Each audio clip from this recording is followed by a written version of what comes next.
لوجہِ تعالی آپ اللہ کے بندوں سے محبت کریں اور خاص ان کے لیے جذبات پیدا کریں. آپ کی طبیعت میں خاص جذبہ ہو, خاص شوق ہو, کسی پراپوگیٹ کرنے والے کے کسی پراپوگنڈے کا شکار نہ ہو.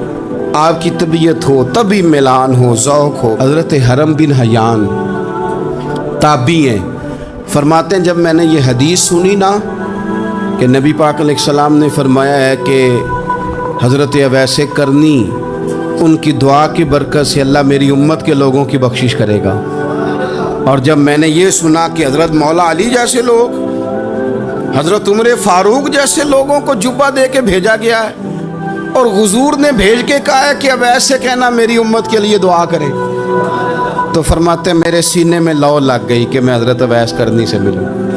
میری طبیعت لگ گئی, میرا شوق آ گیا کہ میں خواجہ اویس کرنی رضی اللہ تعالیٰ عنہ سے ملوں. میں نکل پڑا, اللہ کے بندے کے لیے نکلا.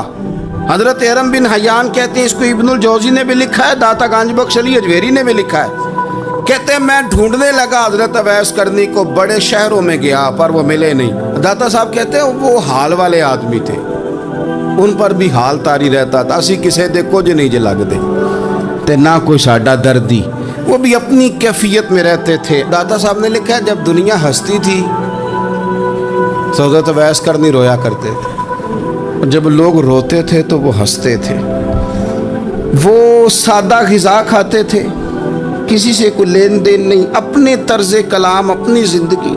یہ لوگ بھی بڑے شاندار ہوتے ہیں. فرماتے ہیں کہ وہ اپنے حال میں رہتے تھے. حضرت حرم بن حیان کہتے ہیں میں نے بڑی جگہ ڈھونڈا, پر میں جہاں جاتا لوگ کہتے ہاں گندمی رنگ والے, ہاں جن کے چہرے پر کچھ برس کے داغ ہیں, وہ جن کا چہرہ اور وجود بڑا روب والا, وہ اویس کرنی. کہتے ہیں میں ڈھونڈتا ڈھونڈتا جس شہر میں جاتا لوگ کہتے وہ آئے تھے پر چلے گئے.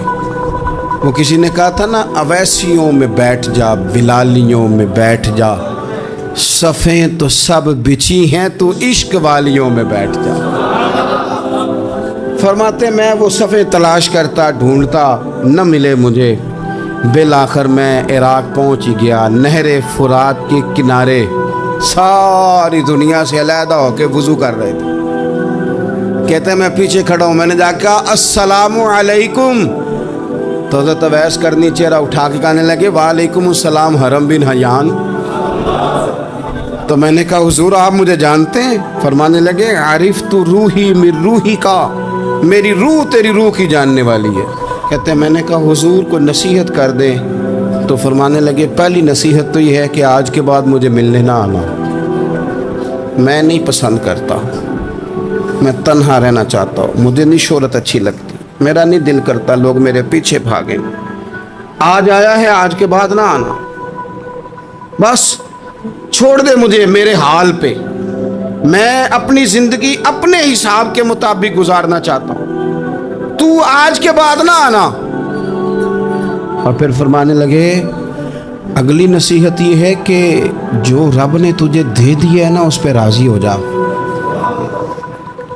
اگر اس پہ راضی نہیں ہوگا تو تو تکلیف میں رہے گا.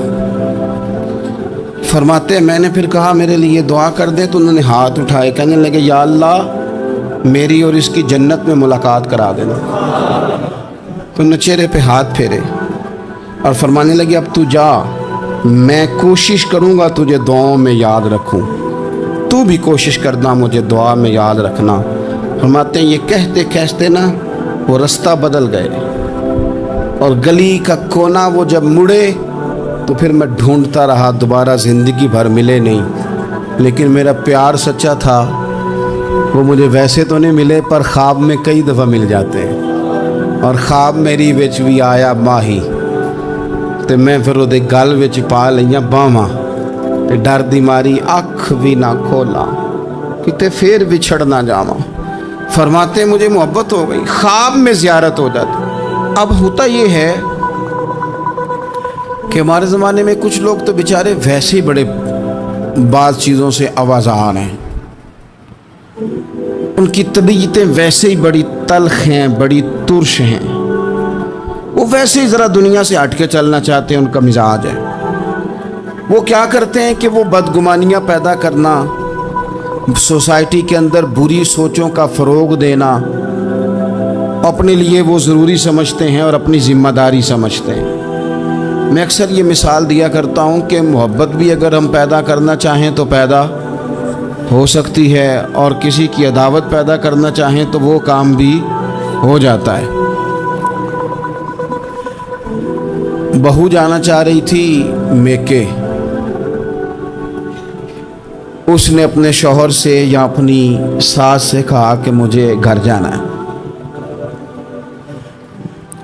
تب ایک پہلو تو یہ ہے کہ وہ شام کو بیٹا گھر آیا تو اماں کہتی ہے کہ پتر دیکھ، بیٹا نہیں چاہ رہا تھا کہ وہ جائے، اماں اس کی ذہن سازی کرتی ہے، کہتی بیٹا دیکھ تو ہر وقت اپنی ماں کے پاس رہتا ہے، باپ کے پاس رہتا ہے، بہن بھائیوں کے پاس رہتا ہے، تو بیچاری اگر 6 ماہ کے بعد 3 ماہ کے بعد تقاضا کرتی ہے تو اس کا بھی تو دل کرتا ہے نا اپنے ماں باپ سے ملنے۔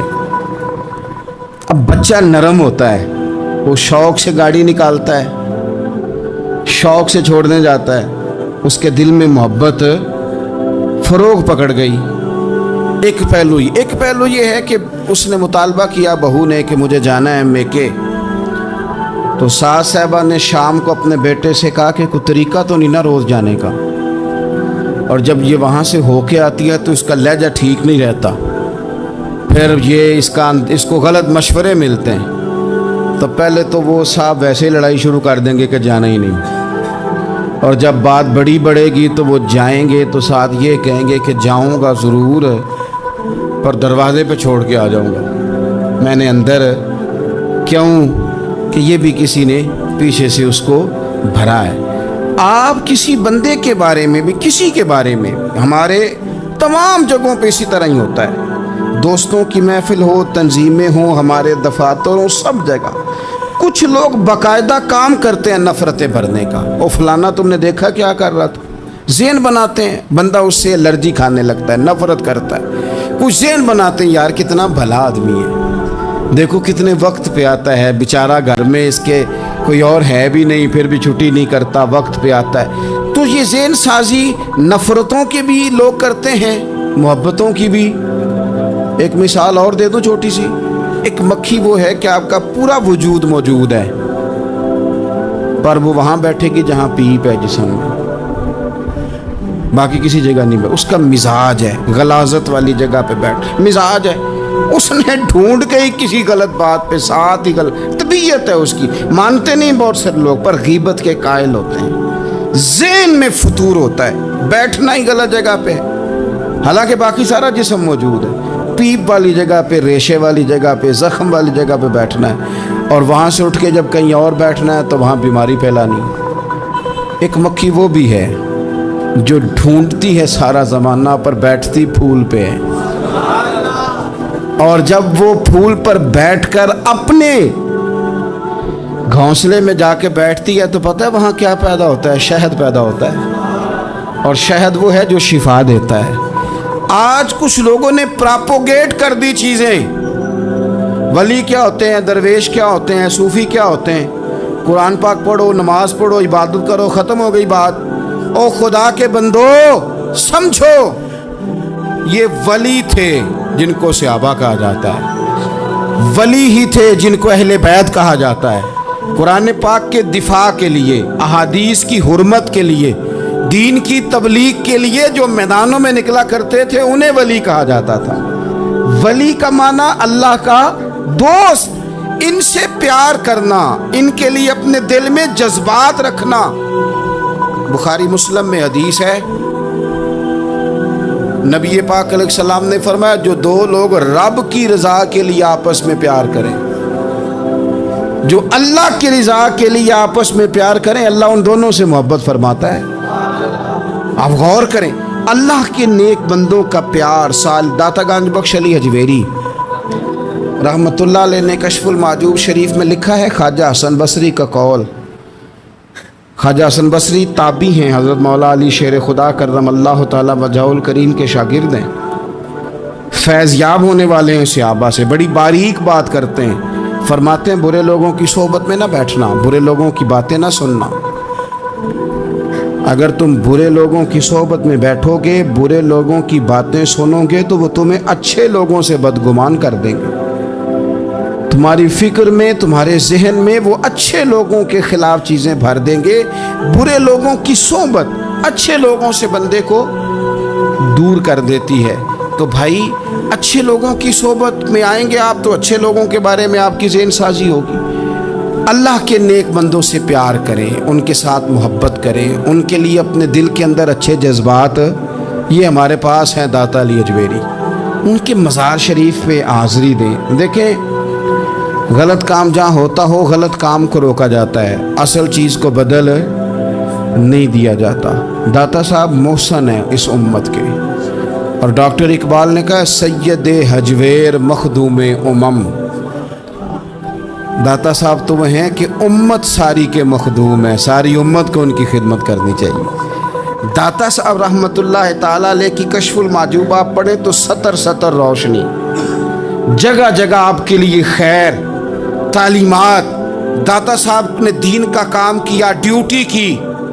عرس شریف پہ تو میں بھی نہیں جا پاتا، رش بڑا ہوتا ہے، خرافات بھی بعض جگہ پہ بڑی ہوتی ہیں، بعض ایسے کام ہوتے ہیں جو قطعاً نہیں ہونے چاہیے اور ان کی ہر فورم پہ مذمت ہونی چاہیے، پر ہمیں داتا صاحب کی حاضری تو نہیں نہ چھوڑنی چاہیے۔ ہمیں تو کوشش چلے عرس سے پہلے یا عرس کے بعد، میری اپیل ہے ضرور جائیے گا، اور جا کے نا تو ضروری نہیں کہ آپ کوئی خاص دل کے اندر بات ہی لے کے جائیں۔